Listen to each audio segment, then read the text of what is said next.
Hello everyone, मैं हूं अदिति और आप देख रहे हैं informed investor.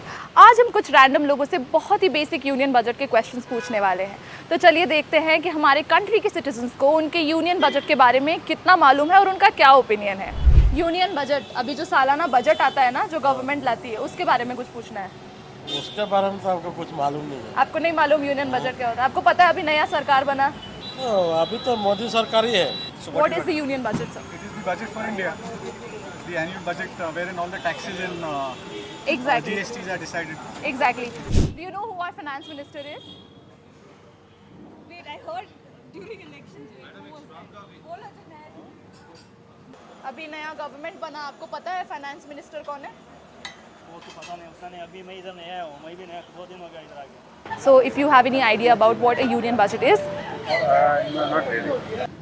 You know anything about the union budget? No. Nothing? So okay, so do you know anything about taxation?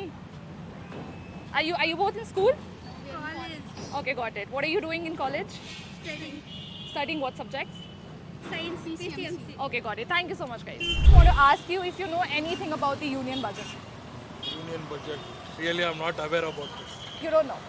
It includes the basic planning of our country, Okay. how they will be spending and what would be the expenditure and other things that they will be considering into, and yeah, it's like a financial planning for the whole country. You're absolutely right. तो आपको पता है जो हमारा budget आता है साल का, वो क्या होता है? उसके बारे में कुछ भी खबर है आपको? नहीं मालूम है? आपको पता है अभी इलेक्शन हुआ, फाइनेंस मिनिस्टर कौन बना अभी इस साल हमारा? नरेंद्र मोदी हमारे प्राइम मिनिस्टर बने। फाइनेंस मिनिस्टर के बारे में आपको मालूम है? अच्छा, आपको पता है अभी गवर्नमेंट बना, फाइनेंस मिनिस्टर कौन है हमारा? ये सबको कुछ मालूम है। सुबह सो के और रात में आप दुकान पे जाओ। आपको ये मालूम है कि जैसे हर बार बजट आता है तो सिगरेट पे भी कोई टैक्स है, वो बढ़ता है घटता है, जिसकी वजह से प्राइस में कुछ चेंज आता है? हाँ, वो घटता बढ़ता रहता है। घटता तो नहीं है, बढ़ते रहता है। बढ़ ही रहा है? हाँ, आपको घटता उम्मीद है घटेगा? नहीं घटेगा। नहीं घटेगा। Okay, any expectation that you have from the budget? I'm looking for some tax waivers. Okay. Okay. So you're a working professional, I'm Yes. assuming. Okay.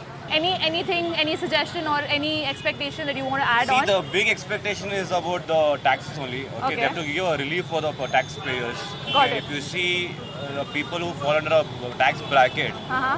between 8 to 16 LPA, they're Yeah. paying a huge taxes. Understood. And again, you pay a tax even when you go out, you buy some Right, the indirect goods. taxes. Correct. There are a lot of taxes. Yes. At the end of the day, if you see, you don't know where all this tax is going also. Right. Correct. Yeah. You're literally confused. So you don't see any use No of your money? improvements. Correct. No improvements. Even you can see the infrastructure or the roads in the Bangalore. Okay. Correct. There are a lot of potholes. So if they use it the right way, again at the end of the day, you will feel it's worth paying the tax. Right. Correct. That's a major concern. Right. So are you guys working professionals or students? Yeah, working professionals. So do you know how the budget is going to impact you? No, we are not pretty much sure about that. Okay, so you think the budget is going to impact you? Yeah, because I think there are other factors which is coming into pictures, like related to the women and child, like the women and child development factors they are considering, which maybe they are impacting, maybe I think related to the menstrual things and the hygiene and other parts, I think they are considering those things. Understood. Thank you so much. Any expectation that you have from this year's budget? I being a salaried person, I want the government to bring down the taxes and increase the capex. Got it. And concentrate more on the rural agricultural side. Thank you so much. जो कि 15 रुपया KG पहले आलू था, तो भी हम पानी पूरी 30 रुपया प्लेट बेचते हैं। अभी 40 से 45 रुपया हो गया, फिर भी 30 रुपया बेच रहे हैं। बोलिए हमको क्या बेनिफिट है? 4 आदमी काम करते हैं, उसके बाद जो है शाम को पता लगा कि पूंजी दे के 200, कभी 500, कभी 600 ऐसा बचा। तो बोलिए हम लोग गरीबों का क्या होगा? Do you know how the union budget impacts you as an individual? I am a working employee. I am a Okay, got salaried it. person. Okay. And I think to your question, exactly that thing gets affected. So my salary, of course, the taxation and all of those things come into the picture when it is union budget, helping me or affecting me. So that basically is my point. I think salary, taxation, that thing gets affected, which is a thing in my head. Amazing. Do you know anything more about taxation? So right now, if we talk about the old regime, new regime, sync, all of that thing, only based on what is my taxation, what is my salary slab, and all of those things come into the picture, and that's the only thing which So you is- have basic understanding. Yes. Okay got it, thank you so much, thank you guys. अब जैसे आप सब ने देखा, सबसे important financial document होने के बावजूद बजट कई लोगों के लिए एक पहेली जैसा है, इवन दोस्त जो वेल एजुकेटेड है। असल में ज़्यादातर लोगों को तो ये भी नहीं पता कि यूनियन बजट होता क्या है।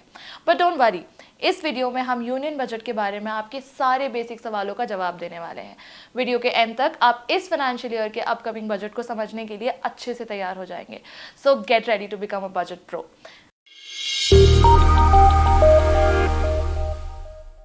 निर्मला सीतारमण, जो फिर से फाइनेंस मिनिस्टर बन चुकी है, अपने 7वें लगातार बजट जुलाई के दूसरे हाफ में प्रेजेंट करने वाली है, जो फाइनेंशियल ईयर 25 के साल का पूरा बजट होगा।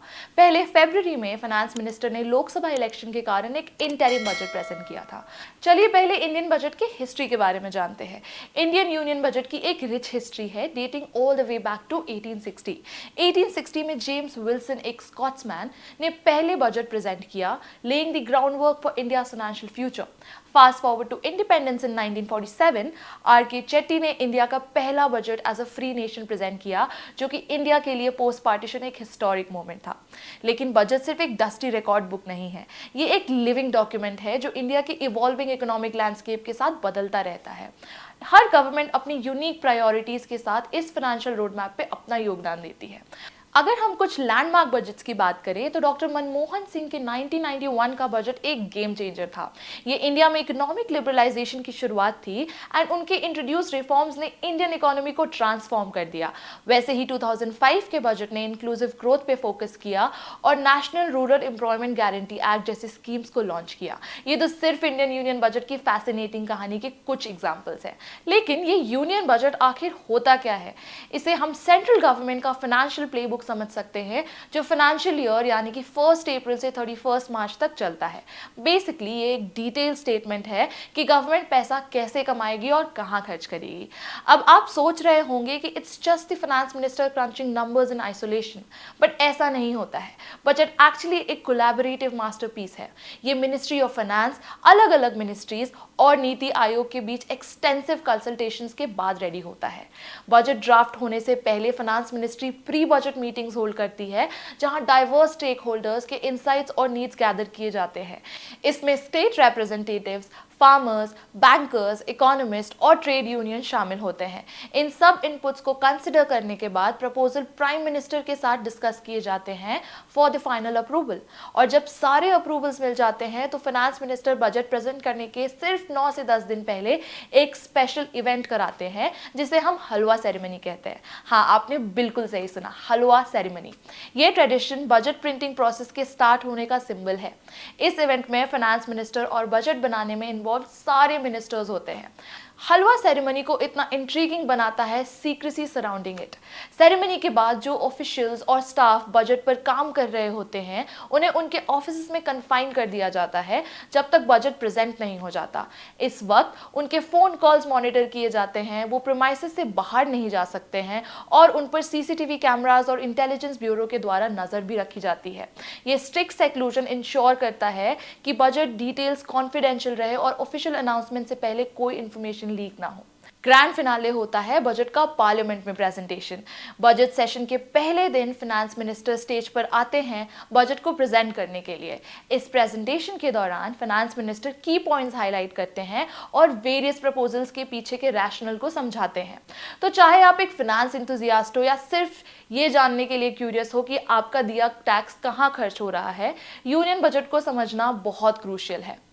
अब जब हमने सर्वे कंडक्ट किया, किसी ने बहुत ही वैलिड क्वेश्चन पूछा, लेकिन बजट तो फरवरी में ऑलरेडी प्रेजेंट हो गया था, तो फिर हम ये दोबारा क्यों कर रहे हैं? Now let me explain that. ये इलेक्शन ईयर है और ऐसे टाइम्स में आउटगोइंग गवर्नमेंट सिर्फ एक इंटरिम बजट या वोट ऑन अकाउंट प्रेजेंट कर सकती है, फुल बजट नहीं। आइए समझते हैं क्यों। इंटरिम बजट एक टेम्पररी फाइनेंशियल प्लान होता है जो गवर्नमेंट तब प्रेजेंट करती है जब जनरल इलेक्शंस आने वाले होते हैं या एक न्यू गवर्नमेंट ऑफिस लेने वाली होती है। अब जब इलेक्शंस हो गए हैं और एनडीए गवर्नमेंट दोबारा से इलेक्ट हुई है, गवर्नमेंट इस महीने एक कंप्लीट बजट प्रेजेंट करने वाली है। ट्रेडिशनली मेजर पॉलिसी अनाउंसमेंट्स को इंटरिम बजट के दौरान अवॉइड किया जाता है, इवन दो कोई कॉन्स्टिट्यूशनल रूल नहीं है सिग्निफिकेंट डिक्लेरेशंस करने के अगेंस्ट। अगर हम हिस्टोरिकल ट्रेंड्स देखें तो इंटरिम बजट्स के तो ये यूजुअली एग्जिस्टिंग पॉलिसीज का कंटिन्यूएशन सर्व करते हैं बिना मेजर शिफ्ट्स या न्यू इनिशिएटिव्स इंट्रोड्यूस किए। ये ट्रेंड इस साल के इंटरिम बजट के लिए भी ट्रू था, जहां फाइनेंस मिनिस्टर ने कोई मेजर अनाउंसमेंट नहीं किया। लेकिन यूनियन बजट इतना इंपॉर्टेंट क्यों होता है? यूनियन बजट सिर्फ एक अकाउंटिंग डॉक्यूमेंट नहीं है, ये एक पावरफुल टूल है जो इंडिया के इकोनॉमिक फ्यूचर को शेप करता है। इसे एक ब्लूप्रिंट की तरह इमेजिन करिए, एक डिटेल प्लान जो गवर्नमेंट की फाइनेंशियल स्ट्रैटेजी को आउटलाइन करता है आने वाले साल के लिए। लेकिन ये ब्लूप्रिंट नंबर्स के बियॉन्ड गवर्नमेंट की प्रायोरिटीज और एम्बिशंस को भी रिफ्लेक्ट करता है। यूनियन बजट का कोर ऑब्जेक्टिव है रोबस्ट और बैलेंस्ड इकोनॉमिक ग्रोथ अचीव करना, इंश्योरिंग दैट सबको बेनिफिट्स मिल सके। इसका एम है रिसोर्सेज एफिशिएंटली एलोकेट करना, अनएम्प्लॉयमेंट और पॉवर्टी को रिड्यूस करना, इनकम और वेल्थ डिस्पैरिटीज को एड्रेस करना, इन्फ्लेशन को कंट्रोल करना और टैक्स स्ट्रक्चर को रिफॉर्म करना। स्ट्रेटेजिक इन्वेस्टमेंट्स और रिफॉर्म्स के through union budget sustainable development के लिए फाउंडेशन क्रिएट करता है। अब जब हमने यूनियन और इंटरिम बजट्स को कवर कर लिया है तो चलिए गवर्नमेंट फाइनेंसेस के बारे में भी समझते हैं। ये एक गाइड है टू अंडरस्टैंड कि एक गवर्नमेंट रेवेन्यू कैसे जनरेट करती है और वो पैसा कहाँ स्पेंड करती है। यूनियन बजट को रेवेन्यू बजट और कैपिटल बजट में स्प्लिट किया जाता है। रेवेन्यू बजट में गवर्नमेंट के रेवेन्यू रिसीट्स और एक्सपेंडिचर शामिल होते हैं। रेवेन्यू रिसीट्स दो तरह के होते हैं, टैक्स और non tax. Tax revenue receipts में डायरेक्ट टैक्सेस जैसे इनकम टैक्स, कॉर्पोरेट टैक्सेस और सिक्योरिटीज ट्रांजैक्शन टैक्स से आने वाले रिसीट शामिल होते हैं। टेक्निकली वेल्थ टैक्स और गिफ्ट टैक्स भी होते हैं स्पेशल केसेस में, लेकिन ये बहुत ही छोटे पार्ट्स में टैक्स का फ्लो बनते हैं। फिर आते हैं इनडायरेक्ट टैक्स रेवेन्यू रिसीट, जो mostly goods and services tax, कुछ इंपोर्ट्स पे कस्टम्स ड्यूटी और कुछ प्रोडक्ट्स जैसे पेट्रोल, डीजल और लिकर पे एक्साइज ड्यूटी से आते हैं। Now coming to non tax revenue receipts, जो मेनली इंटरेस्ट और डिविडेंड से आते हैं, जो गवर्नमेंट को मिलते हैं। इंटरेस्ट मिलता है states, union territories, foreign governments और पीएसयू कंपनीज को दिए गए लोन्स पे। डिविडेंड्स पीएसयू कंपनीज और रिजर्व बैंक ऑफ इंडिया के कैपिटल ट्रांसफर से मिलते हैं। अगर रेवेन्यू एक्सपेंडिचर की बात करें तो ये कवर करता है गवर्नमेंट के daily operations and services to citizens, including loans पे interest payments, salaries, pension, subsidies और डिपार्टमेंटल स्पेंडिंग। इसमें फिक्स्ड एसेट्स का क्रिएशन नहीं होता। स्टेट गवर्नमेंट और दूसरे एंटिटीज को दिए ग्रांट्स चाहे फिक्स्ड एसेट्स के लिए भी हो, रेवेन्यू एक्सपेंडिचर कहलाते हैं। जब रेवेन्यू एक्सपेंडिचर रेवेन्यू रिसीट से ज्यादा हो जाता है तो गवर्नमेंट को रेवेन्यू डेफिसिट फेस करना पड़ता है। अब चलिए कैपिटल बजट को भी एक्सप्लोर करते हैं, जो गवर्नमेंट के रिसीट्स और एक्सपेंडिचर्स रिलेटेड टू इंफ्रास्ट्रक्चर और डेवलपमेंट इन्वेस्टमेंट्स को कवर करता है। कैपिटल रिसीट्स में हम नॉन डेट सोर्सेज पर फोकस करते हैं, जैसे डिसइन्वेस्टमेंट से आने वाले प्रोसीड्स, कंपनीज के स्ट्रेटेजिक सेल्स और एसेट मोनेटाइजेशन। इस सेगमेंट में पहले दिए लोन्स का रिकवरी भी शामिल होता है। डेट रिलेटेड कैपिटल रिसीट्स वो बोरोविंग्स होते हैं जो बजट डेफिसिट गैप को फिल करते हैं। इस गैप को फिस्कल डेफिसिट भी कहा जाता है और ये मार्केट में बोरोविंग से कवर किए जाते हैं। गवर्नमेंट यूजुअली लॉन्ग टर्म के लिए डेटेड सिक्योरिटीज और शॉर्ट टर्म के लिए ट्रेजरी बिल्स के थ्रू बोरो करती है। और फाइनली कैपिटल एक्सपेंडिचर की बात करते हैं, जो machinery, equipment, buildings, health facilities, education etcetera के डेवलपमेंट पर खर्च होता है।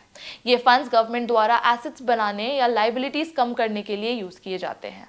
अब जब हमें बजट के अलग अलग कंपोनेंट्स का बेसिक अंडरस्टैंडिंग हो गया है तो चलिए देखते हैं कि गवर्नमेंट अपना पैसा कहाँ से लाती है, हर एक रुपये का रेवेन्यू कैसे जनरेट होता है और कैसे खर्च होता है, इसका ब्रेकडाउन समझते हैं। इनकम और कॉर्पोरेट टैक्स 19 और 17 पैसे का योगदान देते हैं। जीएसटी 18 पैसे कंट्रीब्यूट करता है, यूनियन एक्साइज ड्यूटी 5 पैसे और कस्टम्स का हिस्सा 4 पैसे का है। टैक्सेस अकेले गवर्नमेंट एक्सपेंसेस को पूरा नहीं कर सकती, इसीलिए बोरोविंग और दूसरी लाइबिलिटीज 28 पैसे कंट्रीब्यूट करती है। नॉन डेट कैपिटल रिसीट्स, जिसमें डिवेस्टमेंट्स शामिल है, 1 पैसा कंट्रीब्यूट करती है और नॉन टैक्स रिसीट्स 7 पैसा का योगदान देती है। ऑन द स्पेंडिंग साइड, पिछले बोरोविंग्स पर इंटरेस्ट पेमेंट्स का सबसे बड़ा हिस्सा है जो 20 पैसे है। State share of taxes and duties भी 20 पैसे कंज्यूम करती है। सेंट्रल सेक्टर स्कीम 16 पैसे और सेंट्रली स्पॉन्सर्ड स्कीम्स 8 पैसे कंज्यूम करती है। डिफेंस स्पेंडिंग 8 पैसे, वेरियस सब्सिडीज 6 पैसे एंड अदर एक्सपेंडिचर्स 9 पैसे लेते हैं। पेंशन 4 पैसे और finance commission and other transfers 8 पैसे कंज्यूम करते हैं। ये ब्रेकडाउन दिखाता है कि रेवेन्यू और एक्सपेंडिचर का बैलेंस कितना डेलिकेट होता है in government finances. Now moving on to the most popular and famous term जो हर बजट डिस्कशन का पार्ट होता है, फिस्कल डेफिसिट। ये गवर्नमेंट के टोटल स्पेंडिंग और उसके रेवेन्यू के बीच का गैप दिखाता है एक फिस्कल ईयर के दौरान। बेसिकली ये मेजर करता है कि गवर्नमेंट कितना ज़्यादा पैसा खर्च करती है मुकाबले उसके अर्निंग्स के उस पीरियड में। Now why is reducing fiscal deficit so crucial? Fiscal deficit का मतलब होता है जब गवर्नमेंट के एक्सपेंडिचर उसके इनकम से ज़्यादा होती है। ये गैप गवर्नमेंट मार्केट बोरोइंग से पूरा करती है, और अगर ये बोरोइंग ज़्यादा हो जाए तो इंटरेस्ट कॉस्ट भी बढ़ जाती है जो फिस्कल हेल्थ के लिए रिस्की हो सकता है। गवर्नमेंट का बोरोइंग प्लान एक केयरफुली मैनेज प्रोसेस है। यूनियन गवर्नमेंट अपना बोरोइंग प्लान साल में 2 बार अनाउंस करती है, जबकि स्टेट गवर्नमेंट्स हर क्वार्टर ही अनाउंस करती है। हर हफ्ते ऑक्शंस होते हैं जहां 30 से 40 इयर्स तक की वेरियस सिक्योरिटीज इशू होती है। फॉर इंस्टेंस इंटरिम बजट में गवर्नमेंट ने अनाउंस किया था कि पहले हाफ में ₹7.5 लाख करोड़ बोरो किए जाएंगे डेटेड सिक्योरिटीज के थ्रू, जिसमें से ₹12,000 करोड़ सॉवरेन ग्रीन बॉन्ड से आएंगे। ये बोरोइंग प्रोग्राम मैनेज करना डिपार्टमेंट ऑफ एक्सपेंडिचर का काम होता है, जो मिनिस्ट्री ऑफ फाइनेंस का पार्ट है। ये department reserve bank of India के साथ मिलकर बोरोइंग अमाउंट्स फाइनलाइज करती है। पैंडेमिक के तुरंत बाद फिस्कल डेफिसिट 9% से ज़्यादा हो गया था, लेकिन फिस्कल ईयर 22, 23 एंड 24 में ये सिस्टमैटिकली कम किया गया और ये 6.7, 6.4 और 5.6% ऑफ जीडीपी रहा। फिस्कल ईयर 23 एंड 24 में स्ट्रॉन्ग टैक्स रेवेन्यूज और कंट्रोल रेवेन्यू स्पेंडिंग की वजह से गवर्नमेंट ने फिस्कल टारगेट्स अचीव किया। अभी के प्रोजेक्शंस के अकॉर्डिंग गवर्नमेंट फिस्कल ईयर 25 के फिस्कल डेफिसिट टारगेट ऑफ 5.1% को अचीव करने की राह पर है, और प्लान्स इसे फर्दर कम करके 4.5% तक ले आने की है बाय फिस्कल ईयर 26। लेकिन ये याद रखना भी जरूरी है कि फिस्कल डेफिसिट टारगेट ऑफ 4.5% सिर्फ पैंडेमिक की वजह से जरूरी हुआ था। ओरिजिनल टारगेट 3% का है, जो fiscal responsibility and budget management act of 2003 में मैंडेट किया गया था। इस टारगेट को अचीव करना 2009 से डिले हो रहा है, जो ऑनगोइंग फिस्कल चैलेंजेस और कमिटमेंट्स को हाईलाइट करता है। Now moving on to taxes. India में यूनियन बजट एक बहुत एंटिसिपेटेड इवेंट होता है जो सिर्फ गवर्नमेंट का फाइनेंशियल रोड मैप नहीं बताता, बल्कि टैक्सेशन में सिग्निफिकेंट चेंजेस भी अनवील करता है जो डायरेक्टली मिलियंस को इम्पैक्ट करते हैं। डायरेक्ट टैक्सेस जैसे कि इनकम टैक्स सबसे ज़्यादा फोकस में होता है, क्योंकि ये रिवाइज टैक्स स्लैब्स, रेट्स और एग्जेम्पशंस और डिडक्शंस में पोटेंशियल चेंजेस अनाउंस करता है। ये मेजर्स अक्सर फिस्कल प्रूडेंस और सोशल इक्विटी को बैलेंस करने के लिए होते हैं और गवर्नमेंट के इकोनॉमिक विजन को रिफ्लेक्ट करते हैं। In case of indirect taxes, GST के अपडेट्स क्लोजली देखे जाते हैं जो पोटेंशियल रेट शिफ्ट या कैटेगरी मॉडिफिकेशन को सिग्नल करते हैं कंप्लायंस स्ट्रीमलाइन करने और रेवेन्यू बढ़ाने के लिए। मोरओवर, बजट में स्ट्रेटेजिक इनिशिएटिव्स जैसे टैक्स इंसेंटिव्स दिए जाते हैं स्पेसिफिक सेक्टर्स या रीजन्स के लिए, जो इन्वेस्टमेंट्स और जॉब क्रिएशन को स्टिमुलेट करते हैं। कस्टम्स और एक्साइज ड्यूटीज पर भी स्क्रूटनी होती है, जो मैन्युफैक्चरिंग कंपेटिटिवनेस और ट्रेड डायनामिक्स को इन्फ्लुएंस करती है। इस तरह से यूनियन बजट ना सिर्फ इंडिविजुअल फाइनेंसेस को शेप करता है, बल्कि इकोनॉमिक ग्रोथ का रास्ता भी बनाता है। अब जब हमने सारे की टर्म्स कवर कर लिए हैं, चलिए इस साल का इंटरिम बजट के हाइलाइट्स देखते हैं जो फरवरी 2024 में प्रेजेंट किया गया था। ये बजट 2047 तक विकसित भारत का स्टेज सेट करता है और इंक्लूसिव और कॉम्प्रिहेंसिव डेवलपमेंट पर फोकस करता है। लेट्स डिस्कस फ्यू की टेकअवेज ऑफ दिस बजट। पहला है कैपिटल एक्सपेंडिचर। बजट ने 11.1% का इंक्रीज प्रपोज किया है कैपिटल एक्सपेंडिचर में, amounting to a total of ₹11.11 lakh crore, जो जीडीपी का 3.4% है। ये सब्सटैंशियल इन्वेस्टमेंट इंफ्रास्ट्रक्चर डेवलपमेंट को बूस्ट करने के लिए है। Next is financial projections. Total receipts का एस्टिमेट है ₹30.8 लाख करोड़ एक्सक्लूडिंग बोरोइंग्स, जबकि total expenditure ₹47.66 lakh crore projected है। टैक्स रिसीट्स ₹26.02 लाख करोड़ होने की एक्सपेक्टेशन है। Third is taxation. बजट ने करंट डायरेक्ट और इनडायरेक्ट टैक्स रेट्स को मेंटेन किया है। Corporate tax rates existing companies के लिए 22% और न्यू मैन्युफैक्चरिंग कंपनीज के लिए 15% रखे गए हैं। न्यू टैक्स रिजीम के तहत इंडिविजुअल्स जो अप टू ₹7 लाख कमाते हैं, उनकी कोई टैक्स लाइबिलिटी नहीं है। Next is infrastructure development. Budget उड़ान स्कीम के तहत एग्जिस्टिंग और न्यू एयरपोर्ट्स को एक्सपैंड और डेवलप करने पर फोकस करेगी। इसमें पीएम गति शक्ति के तहत 3 मेजर रेलवे कॉरिडोर प्रोग्राम्स का इंप्लीमेंटेशन भी शामिल है, ताकि लॉजिस्टिक्स एफिशिएंसी बढ़ सके और कॉस्ट कम हो सके। Now, if we look at the healthcare initiatives, cervical cancer vaccination promotion for girls aged 9 to 14 एक key healthcare initiative है. Additionally, आयुष्मान भारत स्कीम अब आशा, आंगनवाड़ी वर्कर्स और हेल्पर्स को भी हेल्थ कवरेज देगी. Under environmental initiatives 1 crore house holds को रूफटॉप सोलराइजेशन के लिए अनेबल किया जाएगा, जो हर महीने अप टू 300 यूनिट्स की फ्री इलेक्ट्रिसिटी प्रोवाइड करेगी. And finally policy reforms. Government outstanding direct tax demands को विड्रॉ करेगी, जो लगभग 1 करोड़ टैक्स पेयर्स को बेनिफिट करेगा. ये पॉइंट्स हाईलाइट करते हैं कि गवर्नमेंट का कमिटमेंट फिस्कल प्रूडेंस और डेवलपमेंटल नीड्स के बैलेंस को मेंटेन करना है, जो सस्टेनेबल इकोनॉमिक ग्रोथ और इंक्लूसिव प्रोग्रेस को एम करता है across various sectors. In conclusion, union budget India के इकोनॉमिक ग्रोथ के लिए बहुत इंपॉर्टेंट है और हमारे देश के कई पार्ट्स को अफेक्ट करता है. यूनियन बजट के बारे में जानना जरूरी है क्योंकि ये वेरियस बेनिफिट्स और अपॉर्चुनिटीज लाता है. बजट में टैक्स चेंजेस और इंसेंटिव शामिल हैं, जो पर्सनल फाइनेंसेस और बिजनेस इन्वेस्टमेंट्स को इंपैक्ट करता है और की इंडस्ट्रीज को बूस्ट करने के इनिशिएटिव्स भी हैं. बजट को समझकर आप बेटर फाइनेंशियल डिसीजंस ले सकते हैं, नए अपॉर्चुनिटीज का फायदा उठा सकते हैं और देश के प्रोग्रेस में कंट्रीब्यूट कर सकते हैं. Having said that, this is Aditi Priya signing off. Investments in securities market are subject to market risks. Read all the related documents carefully before investing.